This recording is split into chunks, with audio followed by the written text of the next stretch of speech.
পায়রা শান্তির প্রতীক। কোনো শুভ উদ্বোধন, উৎসব বা গুরুত্বপূর্ণ অনুষ্ঠানে শান্তি ও সম্প্রীতির বার্তা পৌঁছে দিতে পায়রা উড়িয়ে দেওয়া হয়। কিন্তু যে উদ্দেশ্যে আমরা পায়রা উড়িয়ে দেই, সেই শান্তি, ভালোবাসা ও সহমর্মিতার বার্তা আমরা নিজেদের জীবনে কতটুকু ধারণ করি।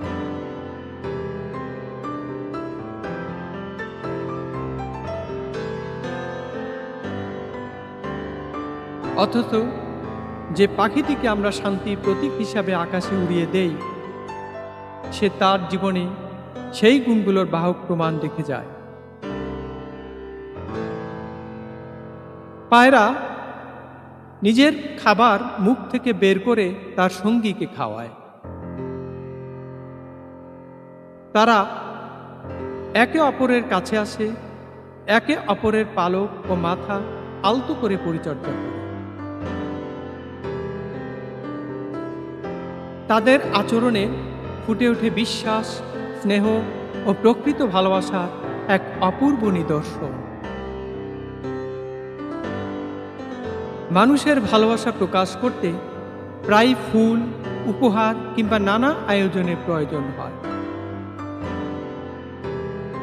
কিন্তু পায়রাদের ভালোবাসা প্রকাশের জন্য কোনো বাহ্যিক উপকরণের দরকার হয় না। পায়রার জীবন আমাদের শেখায় ভালোবাসা শুধু কথায় নয়, বরং তা প্রকাশ পায় যত্নে, সহমর্মিতায় এবং নিঃস্বার্থ আচরণে। তাই আসুন শান্তির প্রতীক পায়রার কাছ থেকে আমরা ভালোবাসা, সহমর্মিতা এবং পারস্পরিক শ্রদ্ধাবোধের শিক্ষা গ্রহণ করি। কারণ পৃথিবীকে সুন্দর করার সবচেয়ে শক্তিশালী মাধ্যম হল সত্যিকারের ভালোবাসা। আমরা কি সত্যি পায়রার মতো নিঃস্বার্থ ভালোবাসতে শিখেছি?